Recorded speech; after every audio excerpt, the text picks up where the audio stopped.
न्यूनतम इकाई पंचायत है जी। और पंचायत का चुनाव होने वाला है।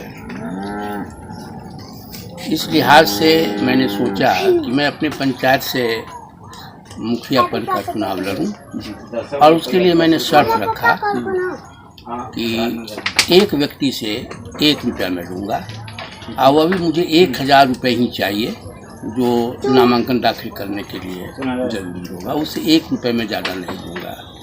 मैंने सोशल मीडिया के माध्यम से अपील की।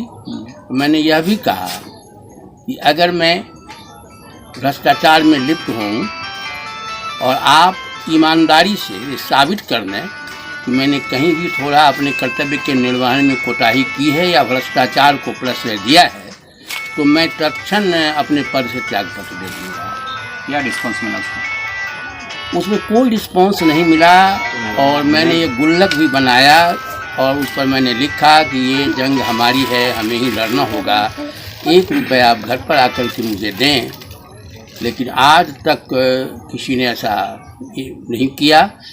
हाँ, उल्टे ये हुआ कि हमारे जो अभी निवर्तमान मुखिया हैं फेकूराम जी, उन्होंने फ़ोन करके मुझसे पूछा कि क्या आप भी चुनाव लड़ रहे हैं। मैंने कहा ये आप कैसे कर रहे हैं, तो मैंने देखा है फेसबुक पर। मैंने कहा ठीक से आप पढ़िए, मैंने वो शर्त रखी है जो शायद पूरा नहीं होगा। और आज तक इस मामले में हमारे पंचायत के किसी मतदाता ने या किसी व्यक्ति ने कोई रिस्पॉन्स नहीं लिया। इससे साबित होता है कि पंचायत चुनाव में या विधानसभा चुनाव में या लोकसभा चुनाव में कर्मठ और ईमानदार लोगों की ज़रूरत नहीं है। लोग हंगामा तो करते हैं कि ये भ्रष्टाचार हो रहा है, ये योजनाओं में धांधली हो रही है, ये मनरेगा में लूट चल रहा है, लेकिन मैंने एक महत्वाकांक्षी योजना बनाई थी कि अगर मैं पंचायत चुनाव में मुखिया पद का चुनाव जीतता हूं तो मैं इन सारी चीज़ों पर नकेल कसने का काम जन सहयोग के बल पर करूंगा। लेकिन मुझे निराशा हुई है और ऐसा नहीं लगता है कि भविष्य में इस लोकतंत्र की न्यूनतम इकाई में व्याप्त भ्रष्टाचार से मुक्ति लोगों को मिल सके। तो आम लोग तो आपसे बातचीत नहीं किए, जो आपके निवर्तमान जनप्रतिनिधि है वो भी टेलीफोनिक की बातचीत? हाँ, वो भी टेलीफोनिक बात किए। और हाँ, एक दिनेश चौधरी हैं पीयर चौक पर, उन्होंने कहा कि नहीं, हम उनका साथ देंगे और हम अपने लोगों के साथ उनसे मिलेंगे और वो 1 रुपया जो है मैं दूंगा। हाँ, एक बात मैं और बता दूं, मैंने उसमें ये भी शर्त रख दिया था कि अगर 1000 रुपया नहीं पूरेगा, 999 रुपये ही पूरता है, मिलता है हमको, तो वो पैसा मैं पुनः लोगों का मैं मोबाइल नंबर रखूँगा, नाम रखूँगा, उनके सहयोग राशि का उनको अंकित करूँगा और उन लोगों को बुलाकर एक जगह जमा करके वो राशि मैं उन्हें वापस कर दूंगा। और जब मैं 1 रुपया भी नहीं लगाऊंगा चुनाव में, तो सवाल ही नहीं होता है कि मैं चुनाव को अपने लाभ का ये धंधा समझूंगा। लेकिन ऐसा नहीं हुआ। ऐसा नहीं हुआ। आज तक इस अपील का लगभग 15 दिन हो रहा है, लेकिन किसी ने, बड़े बड़े लोगों ने जो अपने आप को समाज के उद्धार कहते हैं कि मैं बहुत सारा काम समाज के उद्धार के लिए, सुधार के लिए कर रहा हूँ, उन लोगों ने भी इस पर कोई रिस्पॉन्स नहीं लिया। उल्टे मुझे कहा कि भाई आप युवा पीढ़ी को इसके लिए आगे करिए। तो युवा पीढ़ी अगर आगे आएगी और इन शर्तों पर आएगी तब तो मैं उनको साथ देने के लिए तैयार हूँ। लेकिन मैं कतई वैसे लोगों को पसंद नहीं करता हूँ जो जनता को झांसा दे करके, पैसे के बल पर या कोई रिश्वत दे करके किसी तरह से उनको मोबिलाइज करके वोट लेकर के चुनाव जीतता है। तो मैं कतई उम्मीद नहीं करता हूँ कि वह जनता का भला करेगा, समाज का भला करेगा, पंचायत और गांव का भला करेगा। किस पंचायत से आप चुनाव लड़ना चाह रहे हैं? रामपुर दयाल पंचायत से मैं किस ब्लॉक में पड़ता है? वो 15 ब्लॉक में पड़ता है और मैं रामपुर दयाल पंचायत का निवासी हूँ। जी। किस गांव से हैं? पियर गांव में मेरा घर हुआ और मैं 38 साल तक शिक्षक की नौकरी किया। 2012 में मैं सेवानिवृत्त हुआ हूँ और लेखन में लगा हुआ हूँ। तो क्या चाह रहे थे कि आपका जो कार्य का जो अनुभव है इतने समय का, उसका लाभ आज के युवाओं को, अपने समाज को देना चाहिए? बिल्कुल बिल्कुल, मैं ये चाह रहा था कि ऐसा होगा तो मैं एक मिसाल पेश कर दूंगा कि ऐसा भी हो सकता है। तो करप्शन के खिलाफ का जो ऑप्शन है वो बनना आप चाह रहे थे? हाँ, वो बनाना चाह रहे थे, वो भी अपने बल पर नहीं, जनता के सहयोग के बल पर। जो बेरोजगार युवा बेरोजगारी के लिए बेरोजगार होकर के त्रस्त हैं और आवाज़ उठा रहे हैं, अलग अलग आवाज़ उठा रहे हैं, निर्माण कार्य में जो भ्रष्टाचार हो रहा है, सरकारी योजनाओं में जो लूट खसोट मची हुई है, मैं जनता के सहयोग से उस पर काबू पाने की योजना बनाया। तो आप तो पत्रकारिता से भी जुड़े रहे हैं, जो लोग भ्रष्टाचार के खिलाफ आपको कहते थे कि नहीं आप कुछ लिखिए कुछ करिए, वैसे लोग भी अब साथ नहीं दे रहे हैं। हाँ बिल्कुल, लोगों का ये मोटिव हो गया है कि उनकी लड़ाई पत्रकार लड़े। जी। पत्रकार का काम है खबर लिखना। अगर कहीं अन्याय के खिलाफ, अत्याचार के खिलाफ आंदोलन होता है, आवाज़ उठती है, तो पत्रकार का काम होता है कि उसको वो मीडिया में दे। लेकिन हो यह रहा है कि ये लोग अब इतने ये हो गए कि चाहते हैं कि उनकी लड़ाई पत्रकार ही लड़े।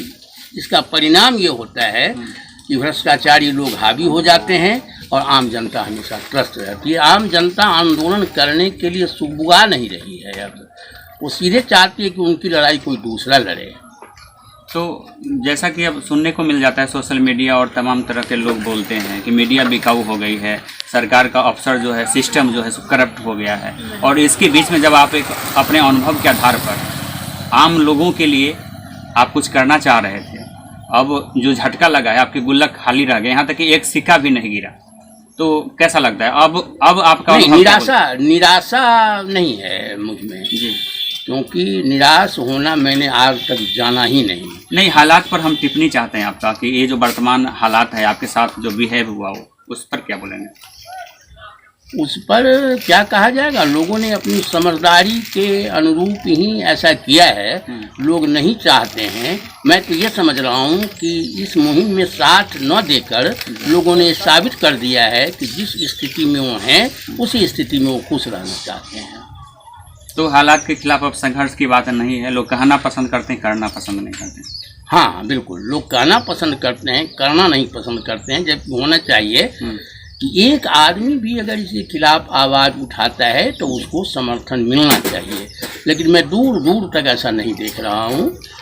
अब होता तो ये है कि भ्रष्टाचार के खिलाफ आवाज़ उठाने वाले पर अगर कोई कानूनी कार्रवाई होती है आज के दौर में, तो वही लोग जो भ्रष्टाचार से त्रस्त हैं आवाज़ उठाने वाले का साथ देना छोड़ देते हैं।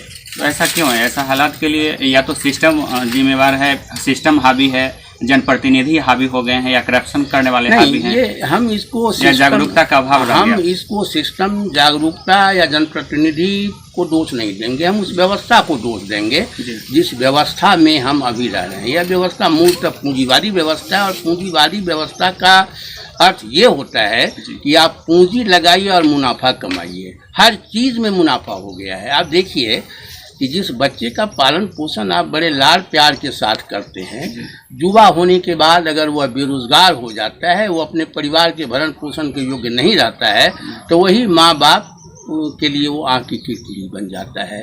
तो ये स्थिति इस पूंजीवादी व्यवस्था ने पैदा कर दी है, जहाँ हर चीज़ लाभ के लिए होता है, मुनाफे के लिए होता है। आप देखेंगे उत्पादन भी लाभ के लिए होता है, मुनाफे के लिए होता है। मनुष्य की ज़रूरत है, मूलभूत ज़रूरत है भोजन, वस्त्र, आवास, चिकित्सा और शिक्षा। भोजन के लिए अनाज चाहिए हमको, अनाज खेत से होता है और हम अनाज के बदले अन्य चीज़ें उगा रहे हैं। आप बंदरा में देखिए, बंदरा में खस की खेती बड़े पैमाने पर हो रही है, वहाँ धान की खेती नहीं होती है, गेहूं की खेती कम होती है। तो इसका क्या असर होता है कि हमें मार्केट से खरीदना पड़ेगा और हमें इसके लिए मजबूर कर दिया गया है कि हम व्यावसायिक खेती करें, हम अपने ज़रूरत के लिए खेती नहीं करें।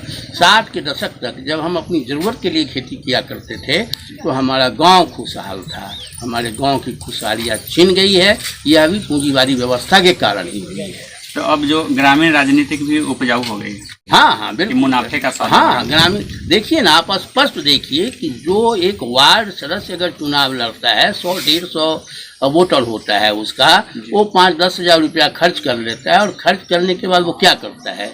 पिछले दफ़े अगर बाढ़ राहत की बात आई तो आवेदन देने में सुना गया, मैं इसकी पुष्टि नहीं करता हूँ, कि वार्ड सदस्यों ने भी पैसा लेकर के उनका आवेदन वहाँ तक पहुँचाया है।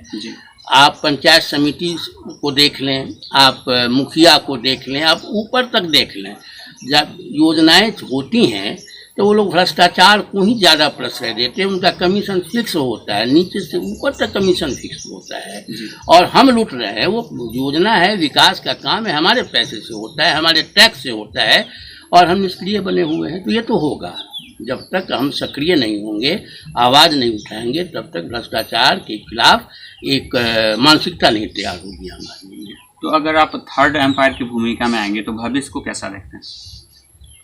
भविष्य, हम तो संघर्षरत हैं। हम तो हर गलत काम का विरोध करते हैं, और जहाँ तक होता है हम सही का साथ देते हैं, चाहे वो लेखन के क्षेत्र में हो, समाज के क्षेत्र में हो, लोगों से मिलने जुलने के क्रम में हो। हम तो सबको साथ ले करके चलने के पक्षधर हैं। हमारे यहाँ ऊंच नीच, छोटा बड़ा, अवर्ण सवर्ण ऐसा कुछ भी नहीं है। मैं इंसानियत को प्रश्रय देता हूँ। अगली रणनीति क्या होगी? अगली रणनीति मैं लोगों को जहाँ तक संभव होगा मैं बताऊँगा कि आपको क्या करना चाहिए, कैसे लोगों को चुनना चाहिए। लेकिन इसमें कितनी सफलता मिलेगी वो तो मेरा उदाहरण ही काफ़ी है बताने के लिए। लेकिन हार नहीं मानना है, निराश भी नहीं होना है, लोगों को जागरूक करते हैं। हाँ, नहीं, हार तो मानना नहीं है, निराश नहीं होना है। जो सही बात है वो लोगों को बताते चलना है। हम तो अपना काम करेंगे। अब आपका फर्ज है, जो मेरा फर्ज था मैंने पूरा किया। आप खुदा भूल जाए तो मैं क्या करूँ? मेरा जो फर्ज होगा मैं उसको करूँगा, करता रहूँगा अंतिम सांस तक। अपना नाम बताएंगे? मेरा नाम ब्रह्मानंद ठाकुर हुआ, पियर गाँव से हूँ मैं।